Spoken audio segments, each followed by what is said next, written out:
রোজা রাখবেন। যারা রোজা রাখবে তাদের জন্য ইন দ্য ডে অফ জাজমেন্টে আল্লাহ স্পেশাল একটা গেট বানাবে জান্নাতে ঢোকার জন্য। ওইটার নাম হচ্ছে রাইয়ান। মান দাখালাহু লাম ইয়াজমা আবাদা। একবার who can enter within this door he will never be thirsty again. একবার যে দরজা দিয়ে জান্নাতে ঢুকতে পারবে আজীবনের জন্য তার গলার তৃষ্ণা মিটে যাবে। এই রাইয়ান দরজা দিয়ে ঢুকতে হলে আমাদেরকে মাঝে মাঝে সুন্নাত নফল রোজা রাখার অভ্যেস করতে হবে। রাজি আছেন তো? এরপরে বিশ্বনবী বললেন জুমার দিন দোয়া করলে কবুল হয়। এমন একটা সময় আছে জুমার দিনে, ওই সময়ে যদি বান্দা আল্লাহর কাছে কিছু চায় সেটা না দিয়ে খালি হাতে আল্লাহ বান্দারে ফিরাইয়া দেয় না। সেটা কখন?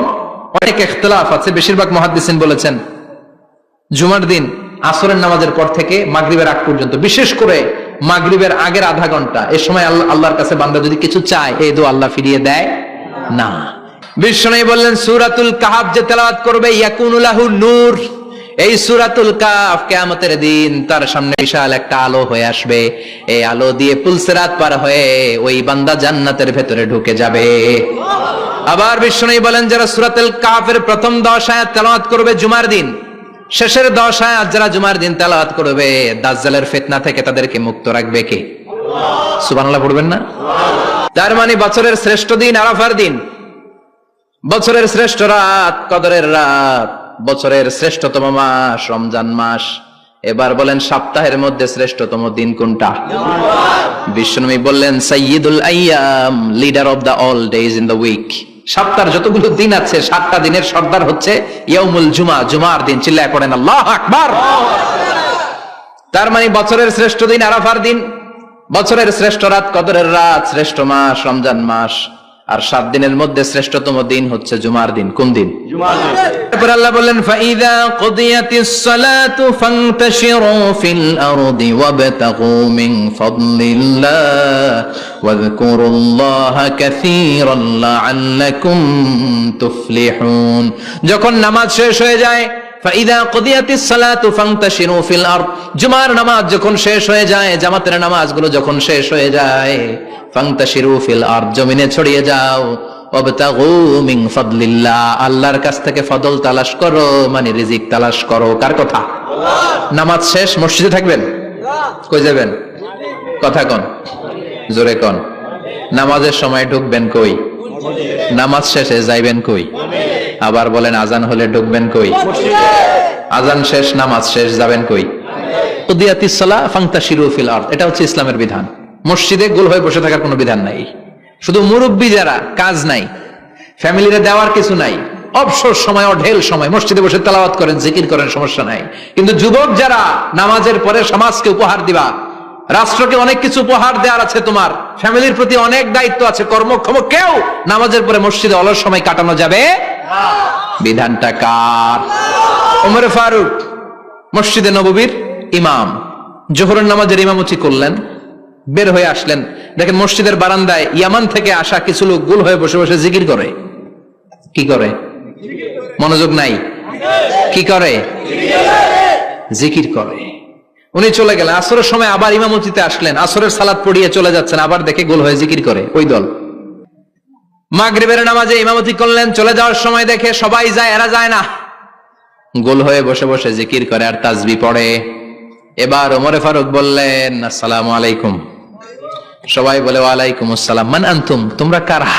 কয় নাহনু আল মুতাওয়াক্কিলুনা আলাল্লাহ, আমরা আল্লাহর উপর তাওয়াক্কুল করছি।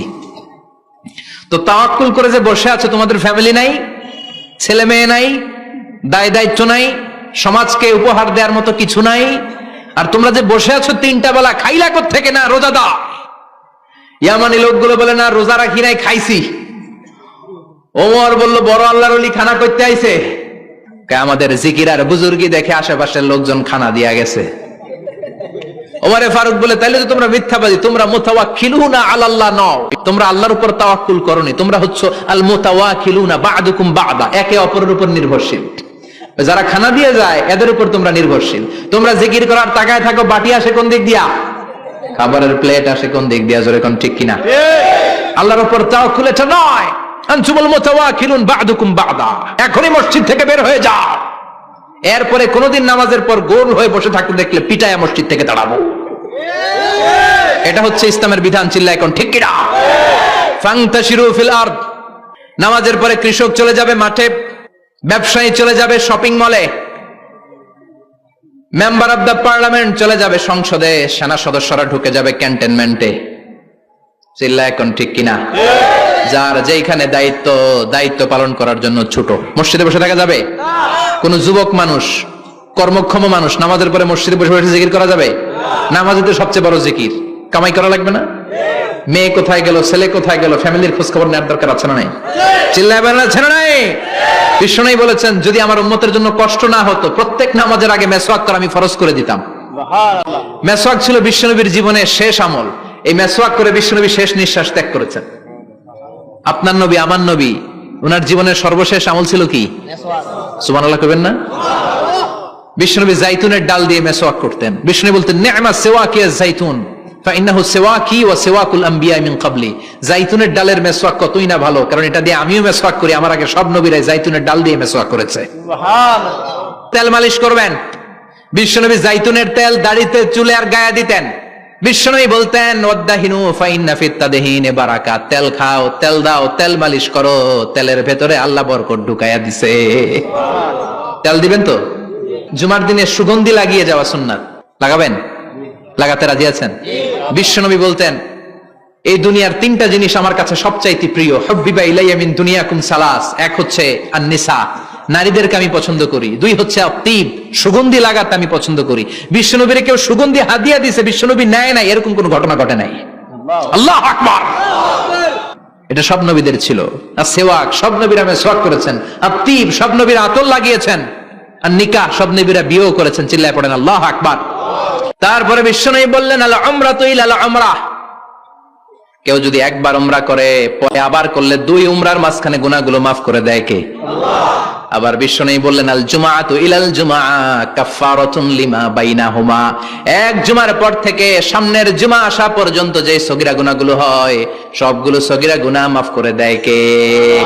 রজব শাবানে বরকতে দাও, রমজান মাসে গুনাহ ঝড়াও, সপ্তাহ জুড়ে তুমি বরকতে দাও, জুমার দিনেতে গুনাহ ঝড়াও, রজব শাবানে বরকতে দাও, রমজান মাসে গুনাহ ঝড়াও। ঠিক কি না? তার মানে জুমার দিন গুনাহ মাফের দিন। সারা সপ্তাহে ভুল ত্রুটি অন্যায় যা করলাম জুমার নামাজের বদৌলতে সব গুনাহ মাফ করে দেয় কে? আল্লাহ। এই দামি দিনটাকে আল্লাহ ইহুদিদের দিতে চেয়েছিলেন, পায় নাই। আলহামদুলিল্লাহ কইবেন না? আলহামদুলিল্লাহ। ইখতিলাফু, তারা ইখতিলাফ করে হারাইছে এটা। এই দামি দিনটা রব্বুল আলামিন নাসারাদেরকে দিতে চেয়েছিলেন, ফাখতালাফু, ওরাও ইখতিলাফ করে হারাইছে। এজন্য ইখতিলাফ ভালো জিনিস না খারাপ জিনিস? মারামারি ভালো জিনিস না খারাপ জিনিস? আর ঐক্য করা ভালো জিনিস না খারাপ জিনিস? ঐক্য করতে রাজি আছেন? ইহুদিদেরকে আল্লাহ দিতে চাইলেন, ইখতিলাফ করে হারাইছে। নাসারারাও হারাইছে। ফাজা আল্লাহু বিনা ফাহাদানা বিহাদা দ্বীন। রব্বুল আলামিন এই দিনটা আমাদেরকে দিলেন, আমরা ইখতিলাফ করি নাই, বিশ্বনবীর হাতে হাত রেখে ঐক্য করে ঘোষণা দিয়েছি জুমার দিন আমাদের সাপ্তাহিক দিন। সুবহানাল্লাহ। বিশ্বনবী বলেন ফাগাদান লিল ইয়াহুদ, সাপ্তাহিক আনন্দের দিন ইহুদিদের জন্য হচ্ছে শনিবার, ইয়ামুস সাbt, ও বাদা গাদ লিন নাসারা, আর খ্রিস্টানদের জন্য হচ্ছে রবিবার, আর আমাদের জন্য হচ্ছে শুক্রবার। চিল্লায় পড়েন আল্লাহু আকবার। তার মানে জুমার দিন, জুমাবারের মর্যাদা বেশি না কম? চিল্লায় বলেন বেশি না কম?